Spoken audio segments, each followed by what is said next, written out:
நாம் தமிழர் கட்சியில் இருந்து விலகுவதாக அக்கட்சியின் மாநில மகளிர் பாசறை ஒருங்கிணைப்பாளர் காளியம்மாள் அறிவித்திருக்கிறார்.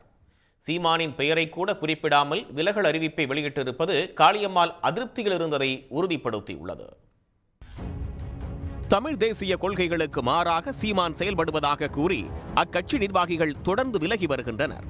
அதன் தொடர்ச்சியாக நாம் தமிழர் கட்சியிலிருந்து விலகுவதாக காளியம்மாள் அறிவித்துள்ளார். தமிழ் தேசியத்தின் வெற்றியும் அந்த நோக்கத்தை அடைய வேண்டும் என்று கடந்த 6 ஆண்டு காலமாக பயணித்த பாதை இவ்வளவு சீக்கிரம் முடியும் என்று கனவிலும் நினைக்கவில்லை என்று அவர் கூறியுள்ளார். உயிராக எண்ணி வழிநடந்த நாம் தமிழர் கட்சி எனும் பாதை இத்துடன் முடித்து வைக்கப்படுகிறது என்று அறிக்கையில் குறிப்பிட்டிருக்கும் காளியம்மாள் உண்மையாய் பழகியவர்களுக்கு நன்றி தெரிவித்துக் கொள்வதாக தெரிவித்துள்ளார்.